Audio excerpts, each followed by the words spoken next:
Good morning, my dear friends, and welcome to episode number 15 of the Dermatologist and the Rabbi. Well, just the dermatologist today. Flying solo, but I hope and I promise this will still be meaningful. There's truly a lot to unpack, and every time that I read the Parsha, the chapter in the Torah, in the Bible, I am absolutely blown away because there is so much wisdom, there is so much to unpack here. I will try to make it short to the point. This is, as we have discussed in the previous Parsha, the farewell address of the greatest leader that ever lived on the planet. And every sentence, every word is measured, and every sentence can be analyzed in many, many different ways. So right now, the beginning of it is called Vaetchanan, meaning I pleaded. And you can see the humility in Moses. Indeed, he was called the most humble people. He's beginning it with a pleading. What is he pleading for? Is he pleading for power? Is he pleading for long life, longevity, like we were working for?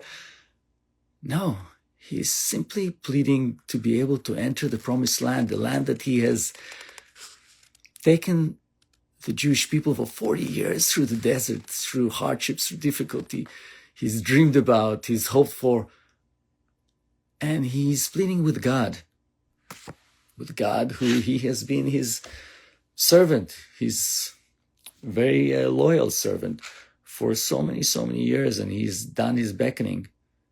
And God tells him, no. No? Can you imagine? Someone you're doing everything for, always, without fail, you don't sleep, and they're telling you no. Will you be vindictive?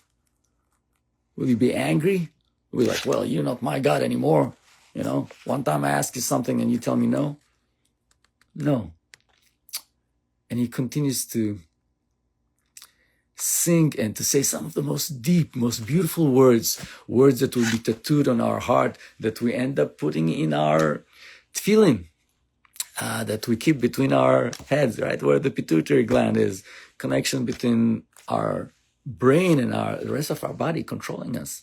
Interesting, not knowing the anatomy, that they decided to put the tefillin, that little Wi-Fi connection, as the rabbis say, with God, to put it right in here. And that is the Shema. The Shema means hear, right? To listen. Shema Yisrael, Adonai Elokeinu, Adonai Echad. Hear, O Israel.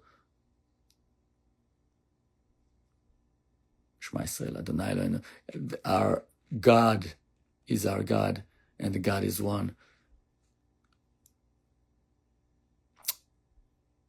When you realize that no matter what you are told, you have to be grateful to it, and you have to be able to learn from even the difficulties, even the hardships, and understand that there are some things that we can't understand why they happen. But as Fyodor Dostoevsky said, I wish that I would deserve my hardships, meaning you have to be able to grow from your difficulties. And here he's set with a difficulty, and he is having to deal with it. He has to decide what to do with it. And what he has to do is he has to raise someone else to replace him, to go ahead and lead the people. And God tells him it will be Joshua. And so it teaches us that leadership isn't always getting your way, but sometimes it is actually helping others continue that legacy. And indeed, he does that with Joshua. And after that, he is reviewing again the laws, and he's doing it again and again. And why? Well, one thing good from Lenin, from the communism, is повторение мать учения. Repetition is the mother of education. And he keeps repeating certain things, and he's repeating the 10 commandments. One of them is the respect towards your parents, that follows right after the respect to God, following 5 things that you have to do towards people and between people. But the first 5 are just the respect to your heritage, to your roots, to God. And I tell people very often, when you badmouth Zion, when you badmouth Israel, you're actually bad-mouthing your own parents. And indeed, he says, if you don't respect your parents, you will not have a long life. And indeed, if you do not appreciate your home country, so when people chant death to America, or they chant, death to Israel, or whatever it is, the chant like that, they are truly chanting, and they live here, right? They're enjoying all the benefits. They're truly, breaking one of the main commandments, which is to respect your parents that have nurtured you, that have opened their arms to provide you with all the necessities in order to be able to grow and to nurture your dreams.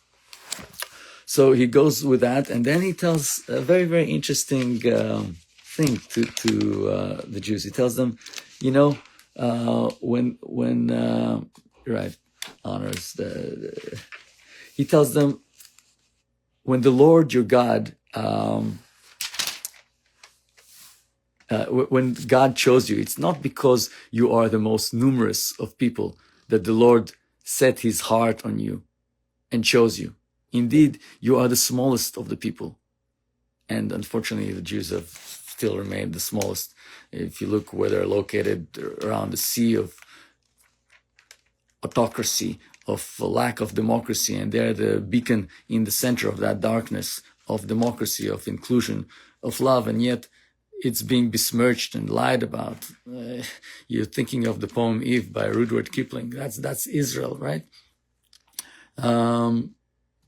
It was because the Lord favored you and kept the oath he made to your fathers that the Lord freed you with a mighty hand and rescued you from the house of bondage, from the power of Pharaoh, the king of Egypt, blah, blah. Therefore, observe faithfully the instructions, the laws, and the rules with which I charge you today. So it's a contract, basically, and he's reminding them of that contract. And he also tells them about safety. He tells them, if you'll ever need help, you'll pray to God and God will be there. And he also tells them, you know what? There will be some cities that will be put aside in Israel for those who have, by mistake, ended the life of someone, because people need to cool off before they make a decision, as we use now in our Western civilization. You're innocent until proven guilty. So in order for someone not to try to kill someone after they mistakenly hurt someone, maybe you're doing construction, a stone fell, hit the head of someone, and he died. Well, his family may want to, get his bloods. There's blood feuds that never end. Well, you go and you run away to one of those cities. You have to stay over there for a certain amount of time until the question is resolved, and then you'll have to pay for the loss of that life one way or another. But it shouldn't be with a life, because God says that every single life, one life is like an entire universe, and you should not do it on purpose. If it happens that it happened by a mistake, then it needs to be accepted as that, and not be the person himself has to take responsibility, but not have to give his life for that. And that's why he is allowed to live, but only in those special locations. Once he gets out of it, if the family ends up, finding him, they can do whatever it is that they will decide to do based on the judgment. And the other thing that we have over here is we have, we have the idea that when you speak and you say, here, what do you really mean? You want people to listen to you. But in order for people to listen to you, you also have to listen to them. And very often you hear a conversation that keeps raising in its decibels, in its tones, and you are wondering if anybody is really listening. And the answer is no. And you look and you listen to all the Instagram accounts and you're like, you hear people trying to have a discussion, but instead they're just screaming their own ideas, their own thoughts. Does anyone really hear them? No, they're not being heard. They want to be heard. They think they're heard, but they're not heard. And it doesn't build any construction. It doesn't lead to any constructive growth. And so Moses is teaching us that when you hear, you have to internalize, you have to feel it in your bone, in your soul. And when he says, Shema Yisrael, he says, listen, O Israel. And he whispers, hear, O Israel, right? Shema Yisrael, Adonai Elokeinu, Adonai Echad. Ve'ahavta et Adonai Elecha b'chol levavcha u'b'chol nafshecha. And may you love God with all your heart and all your soul when you raise up and when you lay down, during all your holidays. And you should say it therefore twice a day. It's said when you, in the first prayer in the morning and in the last prayer. We say it under the wedding canopy. We say it right before we die, if we expect to die. We say it with love. We say it with fear. We say it with reverie. And it's tattooed on the hearts of many of our people. That idea that we have to hear, we have to learn to listen. And it's a very important message. Next time when you try to have a conversation, remember those words. Remember to listen. The other thing is we should remember is that if we're in need, we can always ask God for help. But it's a contract. And we have to also, like when we speak and we expect to be heard, we have to also keep our part of the contract, which is to follow the commandments, to follow the laws. And then we will live a happier life. The other thing he's teaching us is that Torah is not given through lectures. It's something that it's not enough for us to hear it and for us to feel it, but in fact, we have to pass it on. Like any good thing, don't hoard it. It's not like you have the money under the mattress. It's given to you by God so that you can do some good stuff with it. And so too with knowledge and with ideas. And so too with the realization that God is one, that you should be one with God, and you should feel it in your heart and bone, that love. You need to teach that to your children. And that's what it says. I'm going to go there. You should teach it to your children and your children's children. Don't expect someone else to be responsible for their education, like school. You should do it around the dinner table. At night, use that opportunity. During your long car rides, you should talk, because these things, these special messages are like the seeds of a good fruit. Why does it have seeds? If it's tasty, just eat it and enjoy it for yourself. No, because the fruit knows that it has to spread other fruits like that, so other people will benefit from it. So spread the word, share it, have other people enjoy it. And then the last thing is the Haftarah.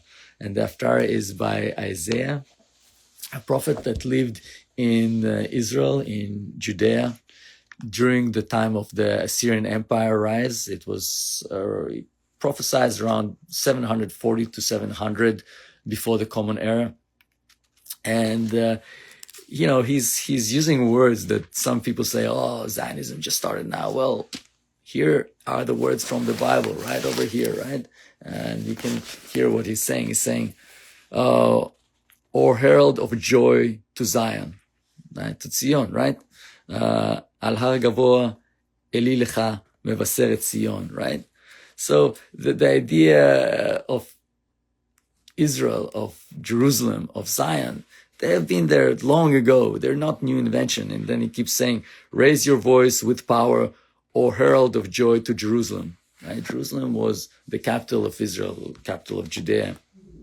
And he's calling it Shabbat Nachamu.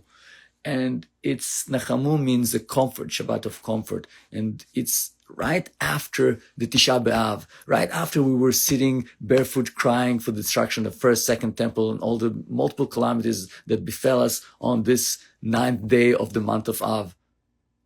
And it teaches us that we cannot wallow in our sorrow. We cannot feel sorry for ourselves all the time. We have to rise from the ashes. And indeed, we have learned that.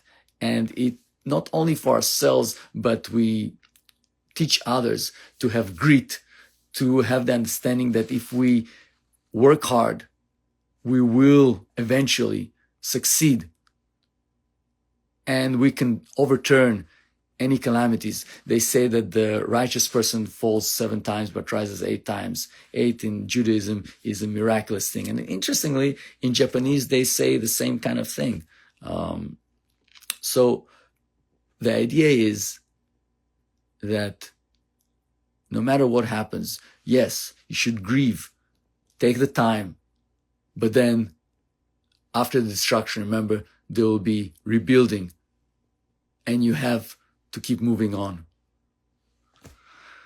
Well, hopefully this was informative and educational, and will give you some seeds to share with your family around the Shabbat table. As we say at Levi Dermatology, health and beauty is our duty. Be good, do good, say good, and may good come your way. Shabbat Shalom. God bless you. Have a peaceful, wholesome, and safe Shabbat. God bless.